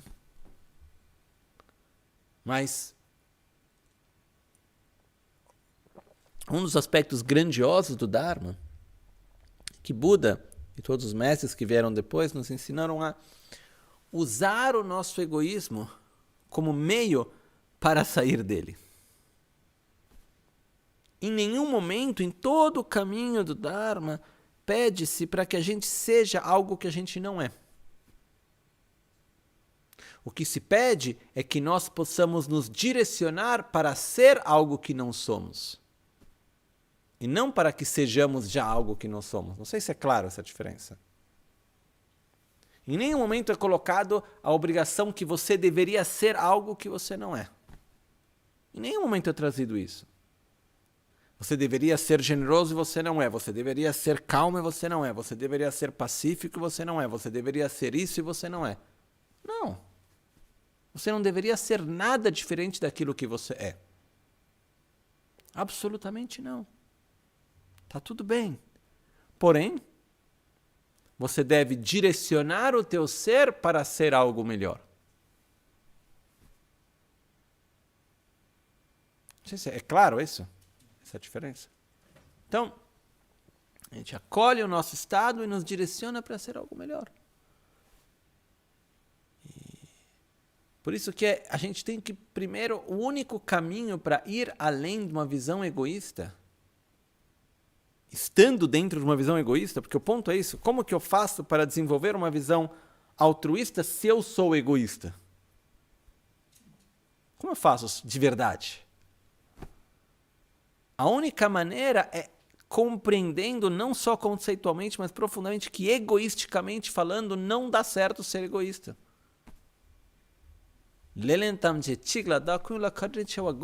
Como dizia Geshe Chekawa. Reconheça aquele que é o culpado de tudo. Enquanto eu não reconhecer aquele que é o culpado de tudo, eu não vou conseguir sair disso. Enquanto eu não ver que egoisticamente é melhor para mim ser altruísta, enquanto eu não ver o quanto que essa obsessão pela autogratificação me faz mal, eu não vou me direcionar para ser diferente. Eu vou continuar simplesmente tentando nutrir a autogratificação através de elogios, através de carinho, através de objetos sensoriais, objetos materiais, reconhecimentos, e cada um da sua maneira vai continuar aí nutrindo a autogratificação. E muitas vezes a gente vai acabar nutrindo a autogratificação de tantas maneiras, das maneiras mais descaradas às maneiras mais súbdulas. Mas enquanto a gente estiver nutrindo a autogratificação, a gente vai estar na mesma, a gente não vai sair dela. A gente precisa sentir dentro de nós, olhar nos olhos da nossa própria realidade e falar: isso não me faz bem, eu preciso sair disso. Enquanto a gente não compreender, pode parecer meio contraditório, mas que para a minha própria autogratificação eu não devo buscar nutrir a minha autogratificação. Não sei se como funciona isso, mas como funciona no sentido da nossa compreensão. Mas o único jeito de sair do egoísmo é entender que o egoísmo nos faz mal, egoisticamente falando. Senão a gente vai continuar dando volta nisso o tempo todo.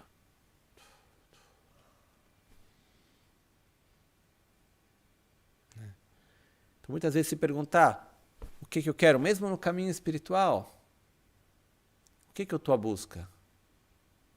De me desenvolver para o benefício dos outros? Ou de encontrar uma forma alternativa de me autogratificar?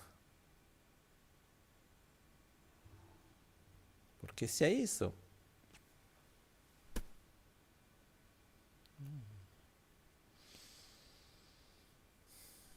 no final a gente vai, depois vai dizer que a culpa é do Dharma, que não funciona.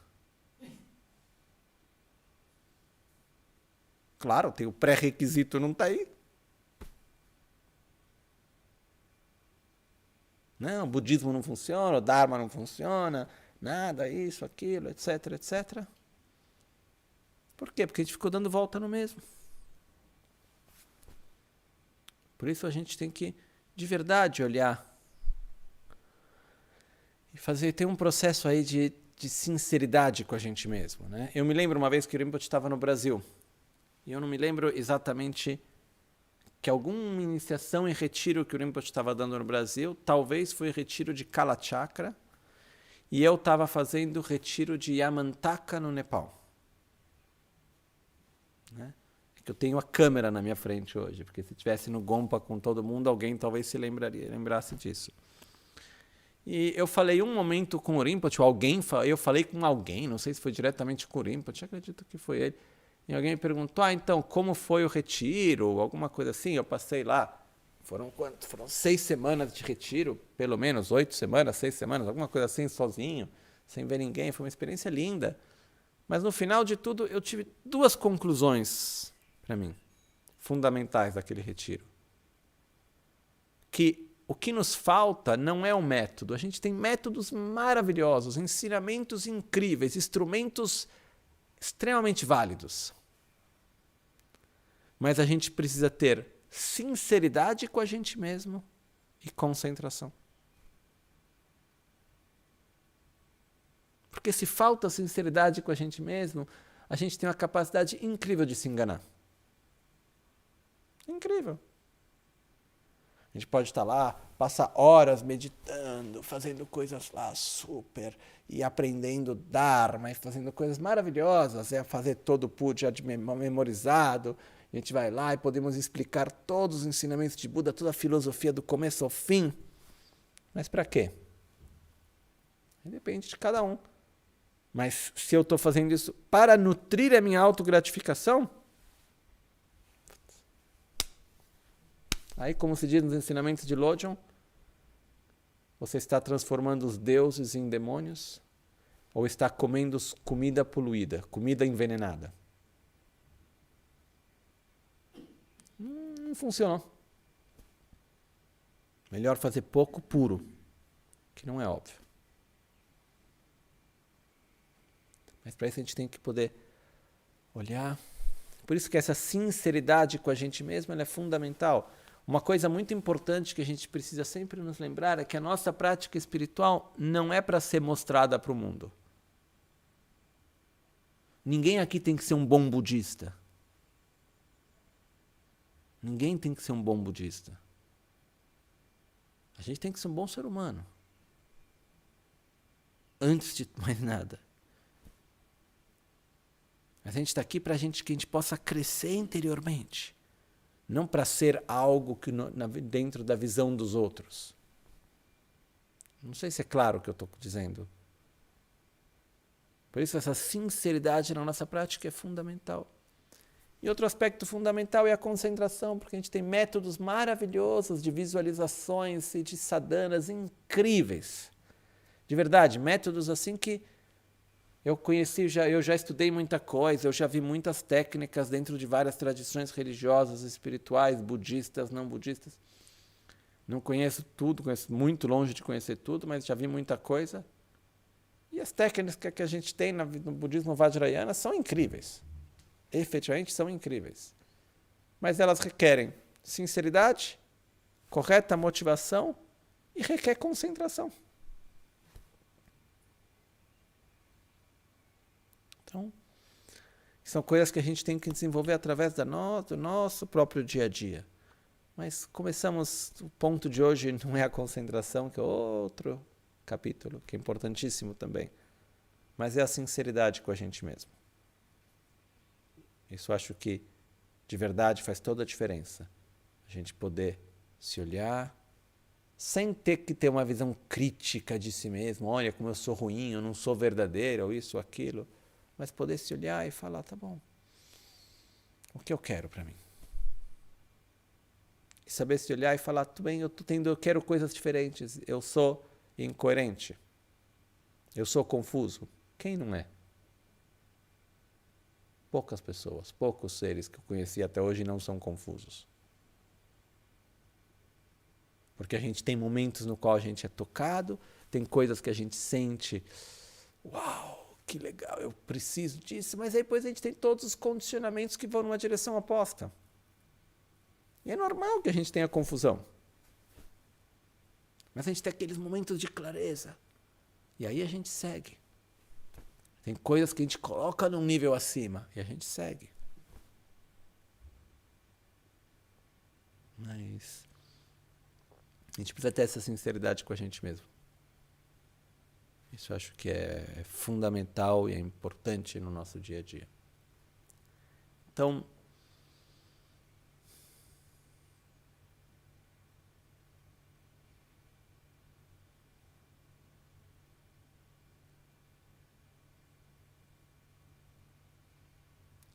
repetindo, o importante não é o que a gente faz, mas como. E diante disso, quem nos tornamos. Isso é o que faz toda a diferença. E a gente pode fazer essa mudança, a gente vai praticar isso pela nossa forma de falar. Antes de mudar a nossa forma de pensar, a gente não vai conseguir chegar numa mudança mental se antes a gente não consegue ter um controle, um direcionamento verbal. Nós não vamos conseguir direcionar a nossa mente se a gente antes não tem controle de direcionar corretamente a nossa própria palavra. Se a gente não consegue... Como a gente vai conseguir parar um pensamento se a gente não consegue parar uma palavra que a gente fala? Se a gente não consegue deixar a boca fechada, como a gente vai conseguir fechar a mente? Não tem nem como.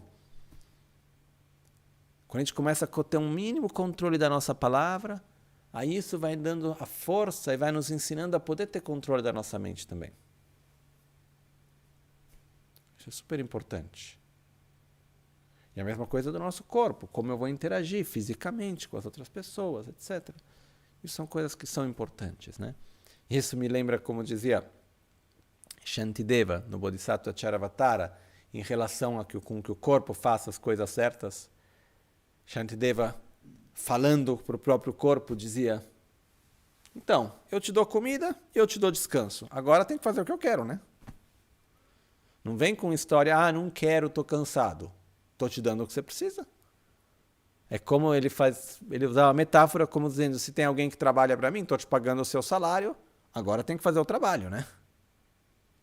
Eu te pago e te dou o teu horário de descanso. Na hora de trabalho tem que fazer o trabalho.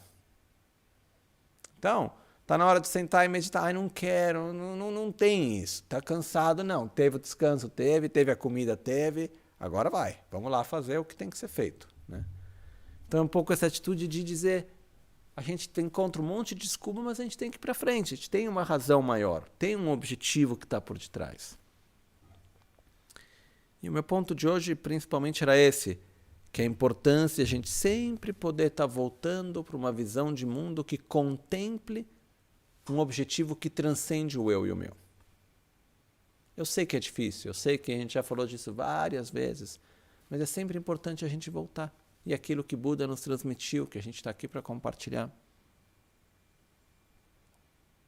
Porque quanto mais a gente vive de uma forma centralizada na nossa própria autogratificação, quanto mais a nossa vida vai se tornar difícil. A gente vê isso se refletindo na economia, a gente vê isso se refletindo na sociedade, no meio ambiente, nas famílias. Até um tempo atrás, a família era um objetivo a médio e longo prazo. Hoje em dia isso quase já nem está mais aí, o importante é o indivíduo.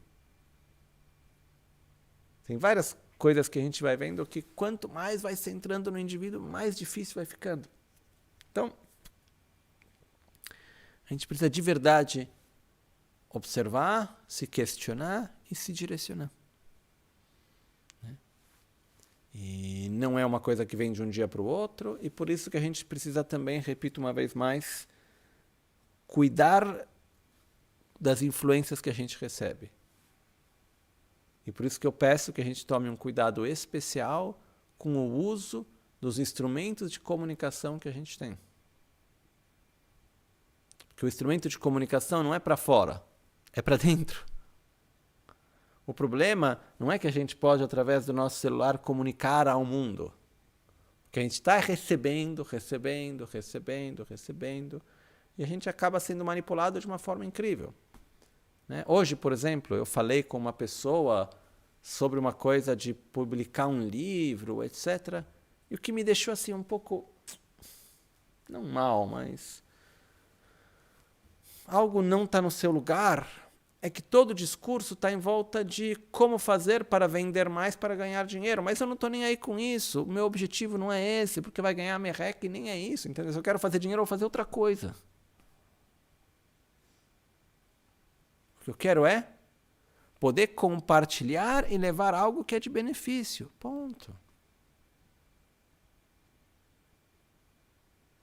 Só que muitas vezes, hoje em dia, está tudo poluído por isso. A gente tem que tomar cuidado.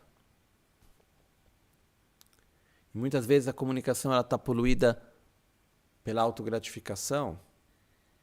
Ela está poluída pelo ganho material. Então a gente acaba sendo manipulado de tantas e tantas maneiras que a gente não consegue nem imaginar. Por isso eu peço que a gente tome cuidado com o uso que a gente faz das redes sociais, porque vão moldando a nossa visão de mundo. Porque hoje em dia a gente passa mais tempo no celular do que conversando com a família e com os amigos. Talvez para uns sim, para outros não. Mas muitas pessoas ocorre isso. E cria dependência.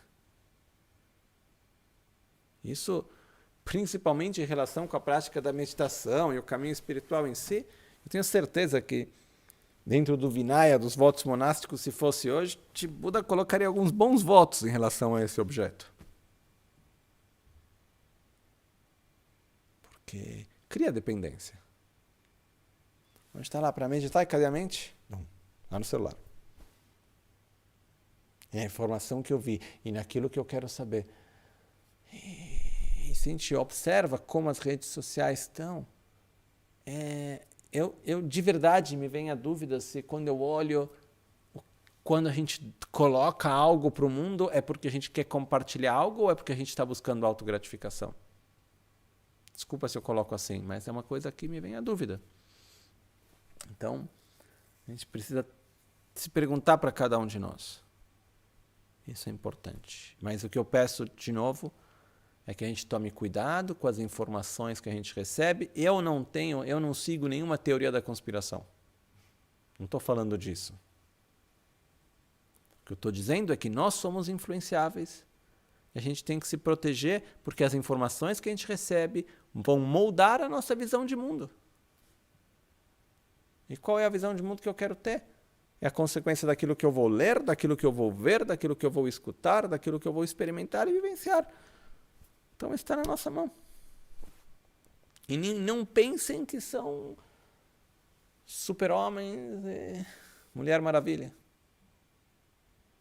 Que eu não tenho problema algum, eu estou acima disso, eu não me deixo influenciar. Mentira. Não tem nenhum de nós que não se deixe influenciar por uma palavra, por uma imagem, por qualquer coisa que a gente tem à nossa frente. Então a gente tem que se proteger diante disso.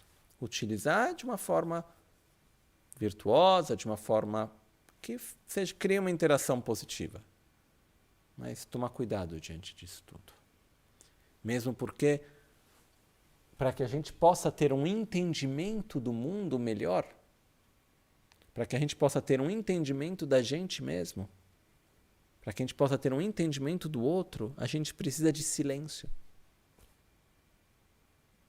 A gente precisa dar o tempo para digerir, para elaborar, para juntar as partes. Outro dia eu estava vendo falar de um dos grandes pensadores desses tempos modernos, que passa 60 dias por ano em retiro de meditação. E o silêncio, não só auditivo, mas o silêncio de pensamentos e o silêncio de estímulos sensoriais, bem direcionado, cria um espaço interior maravilhoso e importante que vai nos permitir a ter clareza do mundo e de si mesmos. E não ficar sendo bombardeado por informações, que tem uma hora que a gente não consegue nem mais elaborar e distinguir uma coisa da outra. Então melhor menos, mas com mais qualidade. E para E para que a gente tenha uma melhor capacidade de discernimento, a gente precisa ser informado, mas a gente precisa também de silêncio, a gente precisa também de espaço, a gente precisa estar bem com a gente mesmo. Tem um mínimo aí que é necessário. Ok?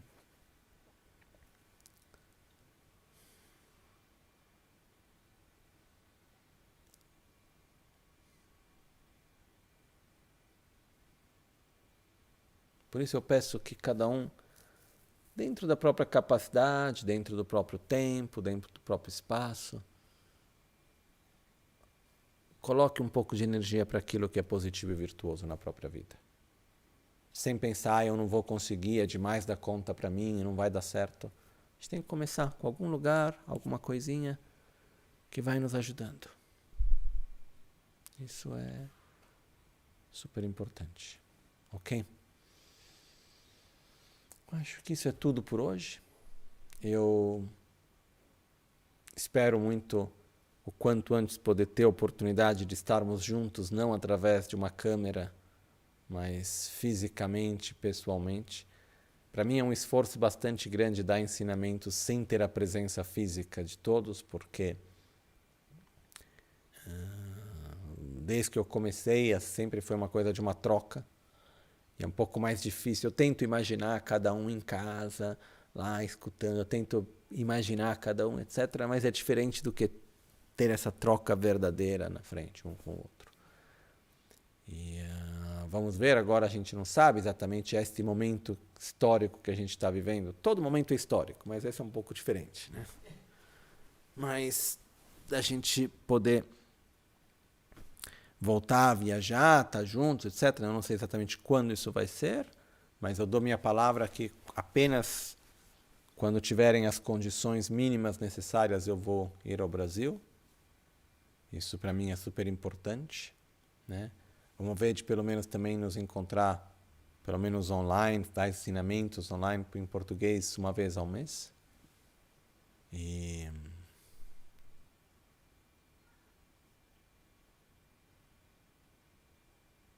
o importante é que no nosso dia a dia a gente esteja junto nas nossas ações e nos nossos pensamentos, na direção que a gente toma.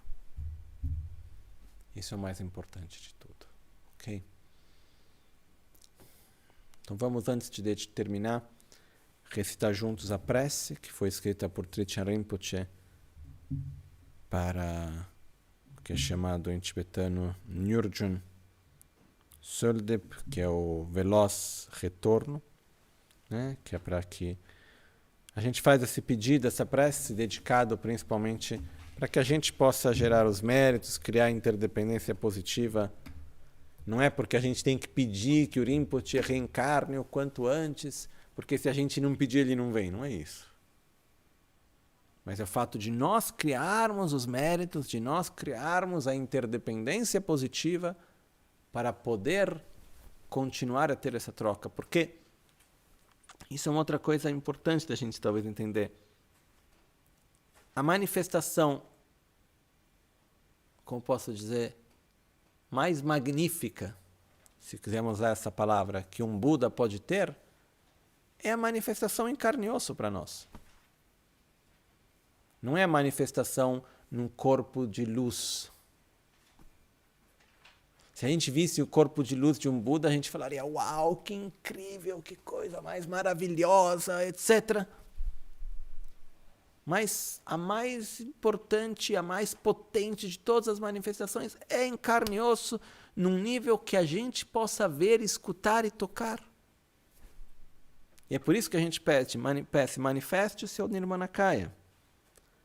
Manifeste sua sabedoria num nível grosseiro para que nós possamos nos relacionar e interagir. Então é diante disso que a gente faz essa prece.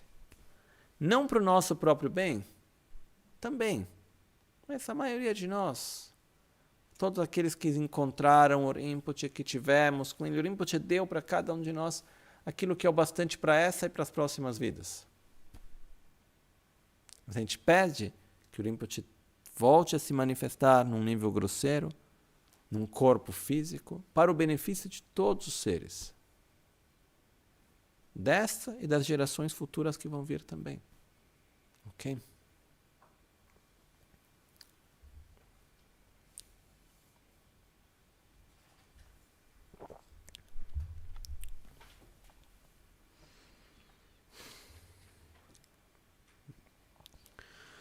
Dechen gyapoya lamaya heroya ka Dechen tarpa choge shayene Dechen tapshe ngeten nyimpechen Dechen yabyon songge da kyonze Lo san tempe nienchi si pe mi Tup ten de gyu zime kyun yang por Chin le drowe mari mun pa chom Shen pe le dro yar pe le ngun par te Gong kyo pa wo pa me tso nam ki Me to du da rol mo yer ke dre Ka la che pe tsul ge shek shin tu Da cha dung we sel de yu tsang gong Shi we ku yi zhu wa ya zum ge su Shi we song ge che zha na war je Shi we tu ni shen pen cham tse shi Shi de sen pa chen bo Nyur chun sho tup ten du tsi Nyimpo ya shen pen chu Sem chen rang rang kam da me ngoru De gu tsim ze dru wan rinpo che Re me dro we nyen che nyur chun sho Dro wan ke ni dro we shi de ra tsen Da so nam kyan shi de tun tu nyer Ji si dro wa shi de trong cho tu Ma le te si kyo sha ten so ye chi da cha re me ji shin dru pa la la ma kun cho som ki to jin dang ke bra ten son dor je shu den tse Nam shi chin le ma ye tong zhu ye zu ke wa kun tu yang da la ma dang Dral me che ke pe la long che chin Sa dan lam ge yun ten rab zo ne Dorje changi kopang nyur to shon Nimo dele tsendele nime kuyan delek shin Nintsen takto delek pe Koncho sumke jingi lo Concho somke ngodru batsol Concho yeshon Simche neba chi neba nyurdo nele targyur chi drowe neni malye pa takto chungwa mebra Menan todan denpa dan sanga de jo drupa Kandro simbo la sopa ninje semdan dengyuraj Chona kuina ludan semdunga neba chinye Teda dagi sonam dega gyatso topa rasho Taye drove sile traje che tame mulan lasan tape Lume kuncho sondan tudo chen transon tuye denzim Drup gyur chi chunga chenpo drai ni simchen dunga targe keba chewa samye so choden zinchin shu gyur chi.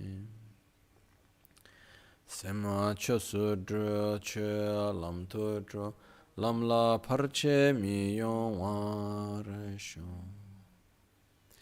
De sol a sol, a noite ao meio-dia, possam as três joias conceder-nos suas bênçãos. Possam as três joias ajudar-nos a alcançar todas as realizações. Possam as três joias espalhar muitos sinais auspiciosos no caminho de nossas vidas.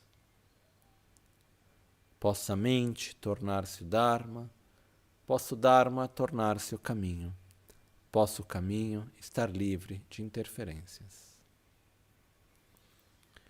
Mi men serve ter cen ceresi di me kempe Wampo jampe liang duopong mal jom se sangwe kachen kepen Sogen song kapa lo san trakpe shabla asolvade.